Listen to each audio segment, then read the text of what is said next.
जब जिंदगी बहुत संघर्ष में चल रही हो, बहुत दुख का जीवन चल रहा हो, बहुत कष्ट का जीवन चल रहा हो, बहुत कष्टमय जीवन चल रहा हो, तब शमी के 5 पत्ते, शमी के 5 पत्ते एक दुर्वा के साथ एक अक्षत चावल का एक दाना, वो भी हल्दी में भिंगोया हुआ हो या केसर में भिंगोया हुआ हो, शमी पत्र 5, एक दुर्वा, एक चावल का दाना, जो दिल से हृदय से बेलपत्री के वृक्ष के नीचे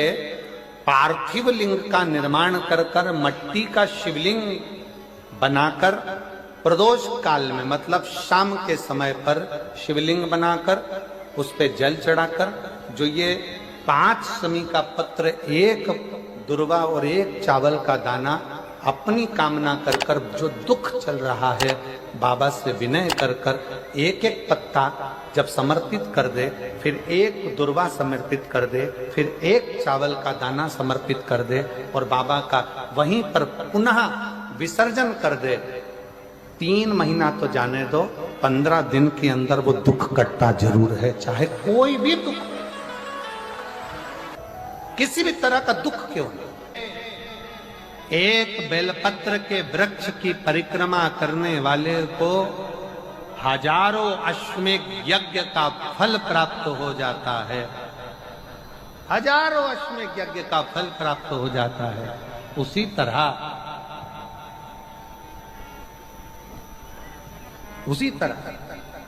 एक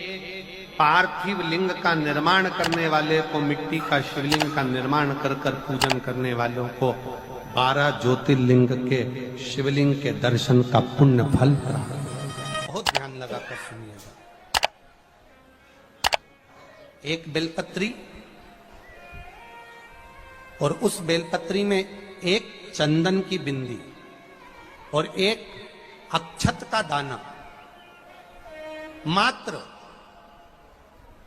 रखकर भी अगर शिवालय पर चढ़ा दी जाती है, एक बेलपत्री, एक चंदन का बिंदी, और चंदन फिर निवेदन करेंगे। आज के जमाने में तुम लोग सब घिसा घिसाया, पड़ा पड़ाया, डब्बी का सामान ले लेकर, वो नहीं, चंदन की मुठिया रखो, थोड़ा सा भी घिसो, जरा सा भी घिसो, उसकी एक बिंदी और एक चावल का दाना, जब हम भगवान देवाधिदेव महादेव को समर्पित करते हैं, अपनी कामना कर कर समर्पित करते हैं, तो निश्चितता है, महापुराण की कथा कहती है, शंकर भगवान उसका फल शीघ्र प्रदान कर देते हैं। भले आपने कुछ करा ना करा, उसका फल तुम्हें मिल जाए। में जाना, लोटा भरकर जल समर्पित करना, और कभी तुम्हारे जीवन में अगर तुमको लग रहा है कि मैं दुखों से पीछा छूट ही नहीं रहा, तब उस जगह पर बेलपत्री के मध्य भाग में पीला चंदन, ये जो पत्ती है और ये 2 पत्ती हैं, ये बड़ी पत्ती और ये बीच की जो 2 पत्ती हैं, इसके बीच में जो डंडी का भाग रहता है, जो बीच में डंडी का जो भाग है, बड़ी पत्ती और ये 2 छोटी पत्ती के मध्य में जो डंडी का भाग है, उस डंडी के भाग में पीला चंदन और एक अक्षत पीला, शंकर भगवान को आप अगर प्रदोष काल में समर्पित कर रहे हैं, तो ये निश्चित है कि धीरे धीरे कर कर वो दुख समाप्त होगा,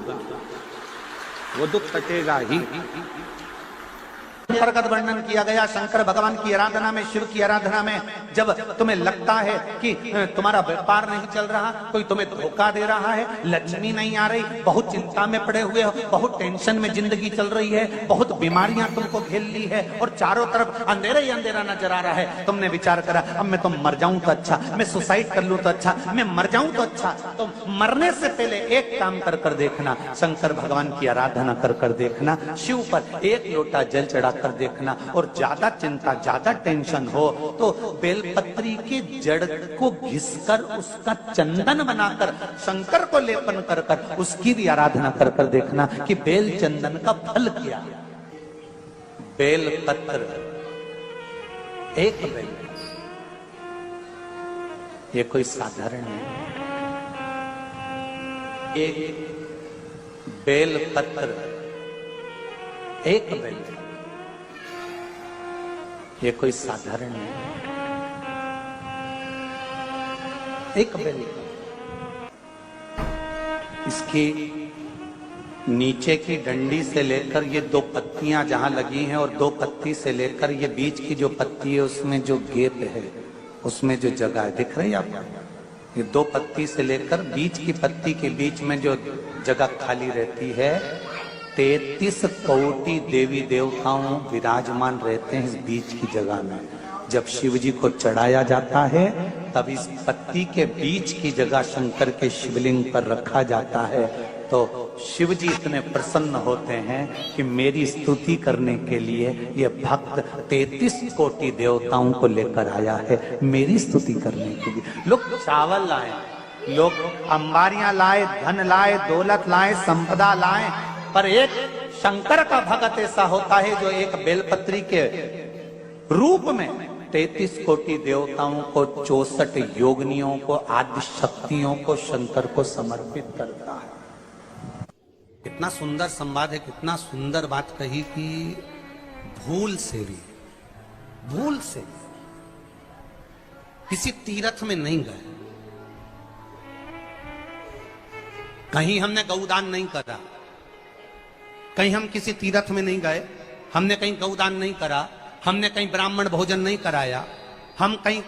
गंगा यमुना कावेरी सरस्वती नर्मदा छिपरा पुण्यवान नदी में हम स्नान नहीं कर पाए। शिव महापुराण की कथा कहती है भूलवश भी अगर पिपलेश्वर या बटकेश्वर किसी शिवालय पर भूल से भी अगर एक लोटा जल चढ़ जाता है तो देव अधिदेव महादेव सारे तीर्थों का फल अपने आप प्रदान कर देते हैं। भूल से भी चढ़,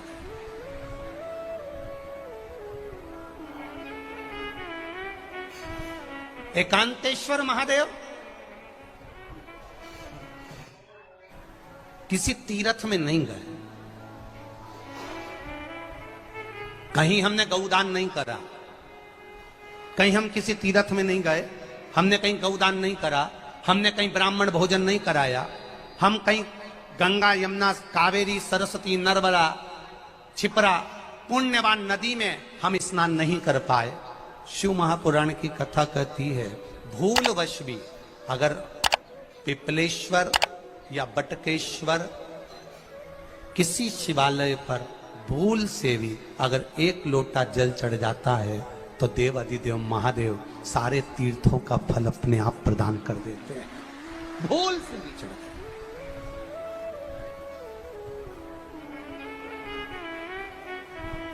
एकांतेश्वर महादेव जो कि एकांत में बैठा हुआ है, एकांतेश्वर महादेव अकेला बैठा है अलमस्त होकर। आप जा रहे हो गाड़ी लेकर, आप 4 व्हीलर गाड़ी में जा रहे हो, ट्रैक्टर में जा रहे हो, ट्राली में बैठकर जा रहे हो, क्रूजर में बैठकर जा रहे हो, 2 व्हीलर गाड़ी में बैठकर जा रहे हो, और एकांतेश्वर महादेव का मंदिर दिख गया, कोई एकांत में, भले उसका नाम नहीं मालूम तुमको कि कौन सा महादेव, पर अकेला बैठा है जंगल में, वृक्ष की छांव में, एक ओटले पर, कोई दीवार नहीं, कोई जाली नहीं, कोई गेट नहीं, कुछ भी नहीं। ये शिव मंदिर में जाकर एक लोटा जल समर्पित करती थी, और शास्त्र कहता है कि शंकर के मंदिर में अगर एक लोटा जल कोई एक परिवार का व्यक्ति भी समर्पित कर रहा है तो समझ लेना कि वो अपनी 71 पीढ़ी को पार लगा रहा है। वो अकेला नहीं, 71 पीढ़ी को पार लगा रहा है। शिव महापुराण की कथा कहती है जब बच्चा गर्भ में आता है, माता के गर्भ में जब संतान आती है और माता के गर्भ में जब संतान रहती है, उस 9 महीने में स्त्री नारी अगर कहीं शंकर के मंदिर के सामने से निकल जाए, या शिवालय का जल स्त्री को मिला हो, या शंकर भगवान का कोई प्रसाद, या शंकर भगवान का कोई नाम जाप, या शंकर भगवान का कोई मंत्र जाप उस स्त्री के कानों में पहुंच जाए, तो जो गर्भ में बच्चा होता है वो बच्चा शंकर की कथा तक या शिवालय तक उसको बिना बोले ही वो अपने आप चला ही जाता है, पहुंच ही जाता है। उस गर्भ में रहने वाले बच्चे को भगवान शंकर के मंदिर के सामने से भी कोई गर्भवती स्त्री निकल कर चली जाती है तो उसका भी फल उसको प्राप्त हो जाता है। उसका भी फल उसको प्राप्त हो जाता है। और वो फल साधारण नहीं होता। क्यों? बेलपत्री को जब भी चढ़ाया जाता है तो पीछे की डंडी पकड़कर नहीं चढ़ाया जाता। बेलपत्री को चढ़ाने के लिए मध्य भाग को, जैसे यह बेलपत्र होता है तो इसका मध्य की जो डंडी होती है, मध्य भाग होता है बेलपत्री का, तब मध्य भाग को पकड़कर हम भगवान शंकर को बेलपत्र समर्पित करते हैं। कोई भी बेलपत्र ऐसे नहीं चढ़ाता कि डंडी पकड़ के चढ़ा दिया, फिर पीछे की डंडी पकड़ के चढ़ा दिया, फिर पीछे की डंडी पकड़ के चढ़ा दिया, फिर डंडी पकड़ा, फिर चढ़ा दिया ना। मेरे देवादिदेव महादेव को जब भी बेलपत्र चढ़ाया जाता है तो मध्य भाग, पीछे की डंडी पकड़कर नहीं, मध्य भाग से भगवान शंकर को बेलपत्र समर्पित किया जाता है। मध्य भाग से जब भी पकड़ेंगे तो मध्य भाग को पकड़कर बेलपत्र समर्पित करेंगे। क्यों?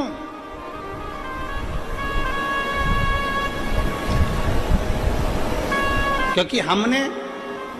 भगवान शिव को मध्य भाग पकड़कर इसलिए समर्पित